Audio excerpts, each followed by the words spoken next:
بسم اللہ الرحمن الرحیم۔ تمام ناظرین و سامعین کو علی حسن کا خلوص بھرا سلام۔ ایک بچے کے ایمان کی آزمائش۔ مسند احمد میں ہے، رسول اللہ صلی اللہ علیہ وآلہ وسلم نے فرمایا کہ پہلے زمانے میں ایک بادشاہ تھا، اس کے ہاں ایک جادوگر تھا۔ جب جادوگر بوڑھا ہوا تو اس نے بادشاہ سے کہا کہ میں اب بوڑھا ہو گیا اور میری موت کا وقت قریب آ رہا ہے، مجھے کوئی بچہ سونپ دو، میں اسے جادو سکھا دوں۔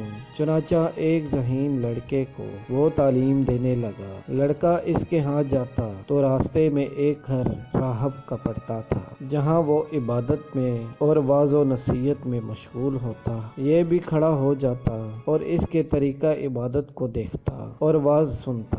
آتے جاتے یہاں رک جاتا اور واعظ سنتا، آتے جاتے یہاں رک جاتا۔ جادوگر بھی مارتا اور باپ بھی مارتا، کیونکہ وہاں وہ دیر سے پہنچتا اور یہاں بھی گھر دیر سے آتا۔ ایک دن بچے نے راہب کے سامنے یہ شکایت پیش کی۔ راہب نے کہا، جب جادوگر تم سے پوچھے کہ کیوں دیر ہو گئی تو کہنا کہ گھر والوں نے روک لیا، اور اگر گھر والے بگڑے تو کہنا کہ جادوگر نے روک لیا تھا۔ یوں ہی ایک زمانہ گزر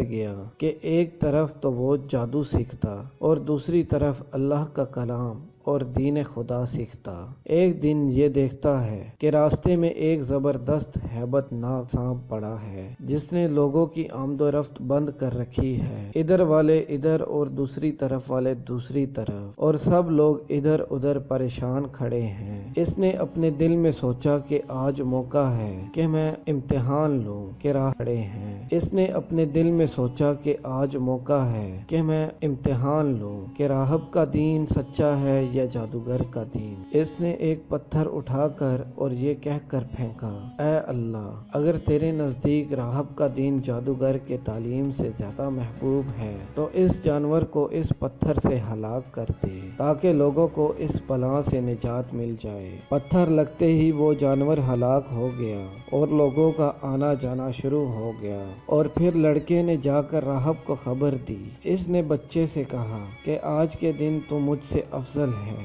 اب اللہ کی طرف سے تیری طرف آزمائش ہوگی، اگر ایسا ہوا تو لوگوں کو میری خبر نہ دینا۔ اب اس بچے کے پاس حاجت مند لوگوں کا تانتا لگ گیا۔ اس کی دعا سے اندھے، کوڑھی، جذامی اور ہر قسم کے بیمار اچھے ہونے لگے۔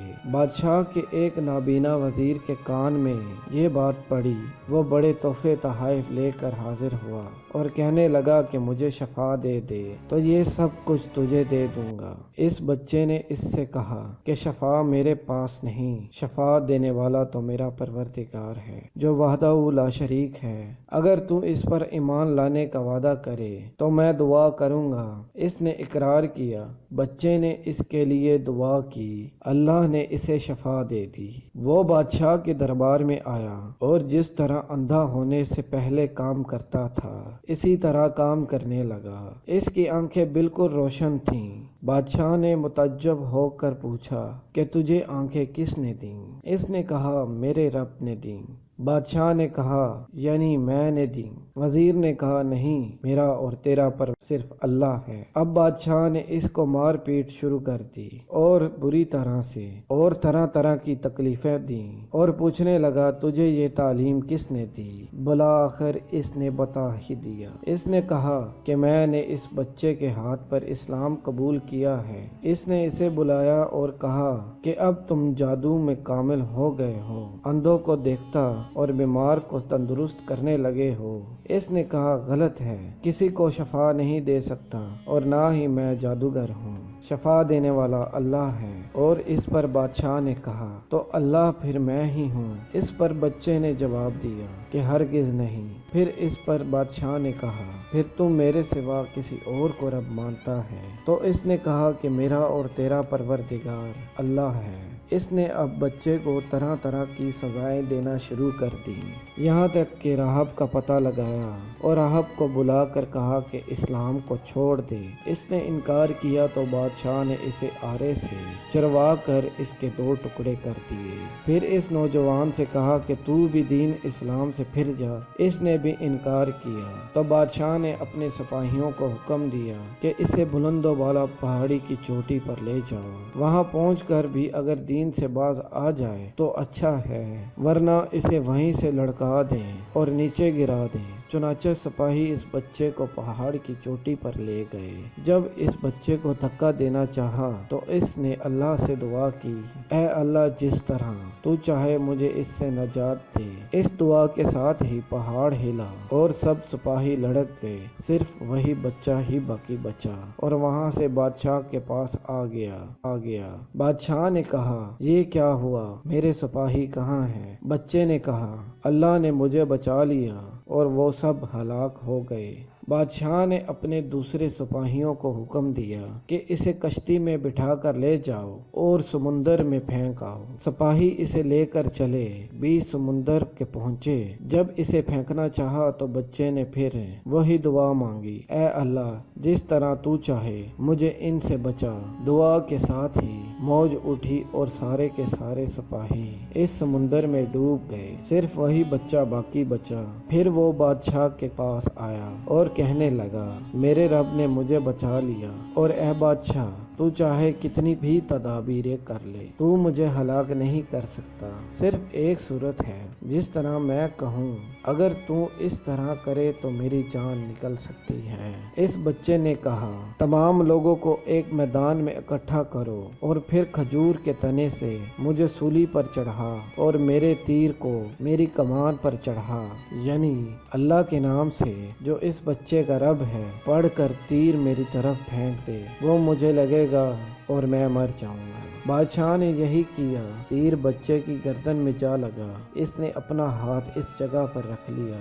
چاروں طرف سے یہ آوازیں بلند ہونے لگیں، ہم اس بچے کے رب پر ایمان لائے۔ یہ حال دیکھ کر بادشاہ کے ساتھی بھی بہت زیادہ گھبرا گئے اور کہنے لگے، ہم تو اس بچے کی ترکیب سمجھ ہی نہیں سکے، دیکھیے اس کا اثر کیا پڑا۔ سب لوگ دین اسلام میں داخل ہو گئے۔ ہم نے تو اسے اس لیے قتل کیا تھا کہ کہیں اس کا مذہب پھیل نہ جائے۔ جو ڈر تھا سامنے آ ہی گیا اور سب ہو گئے۔ بادشاہ نے کہا، اچھا یہ کرو کہ تمام محلوں اور راستوں میں خندقیں کھدواؤ، ان میں لکڑیاں بھرو اور آگ لگا دو۔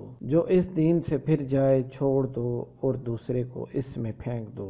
مسلمانوں نے صبر شکیب اور سہارے کے ساتھ آگ میں جلنا منظور کیا اور اس میں کودنے لگے۔ البتہ ایک عورت جس کی گود میں دودھ پیتا بچہ چھوٹا سا تھا، ذرا جھجکی اور ہچکچائی تو اس بچے کو اللہ نے بولنے کی طاقت دے دی۔ اس نے کہا، پیاری والدہ، کیا کر رہی ہو؟ تم تو حق پر ہو، صبر کرو اور اس میں کود پڑو۔ معزز ناظرین، اس واقعے کا ذکر قرآن مجید میں سورۃ البروج کے اندر اس واقعے پر اللہ رب العزت نے روشنی کچھ یوں ڈالی ہے، جس کا ترجمہ ملاحظہ فرمائیے۔ معزز ناظرین، والسماء ذات البروج واليوم الموعود وشاهد ومشهود، آسمان کی قسم جس میں برج ہیں، اور اس دن کی جس کا وعدہ ہے، اور حاضر ہونے والے کی اور جو اس کے پاس حاضر کیا جائے اس کی۔ قتل اصحاب الاخدود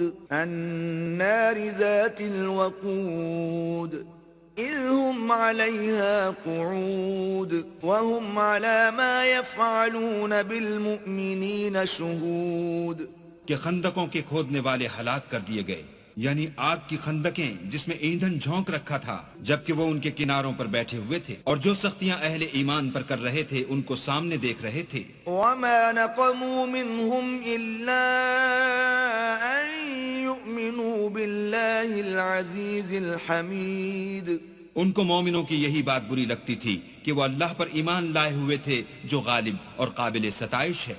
الذي له ملك السماوات والأرض والله على كل شيء شهيد، جس کے آسمان اور زمین میں بادشاہت ہے اور اللہ ہر چیز سے واقف ہے۔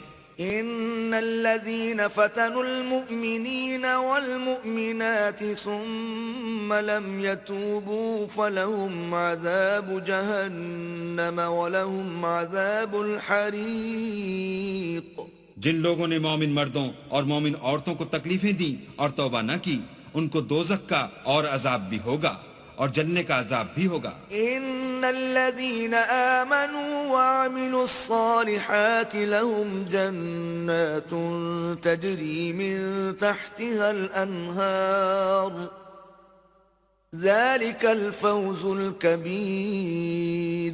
اور جو لوگ ایمان لائے اور نیک کام کرتے رہے ان کے لیے باغات ہیں جن کے نیچے نہریں بہ رہی ہیں، یہی بڑی کامیابی ہے۔ اگر آپ کو ہماری یہ ویڈیو اچھی لگے تو لائک کریں، چینل کو سبسکرائب کریں۔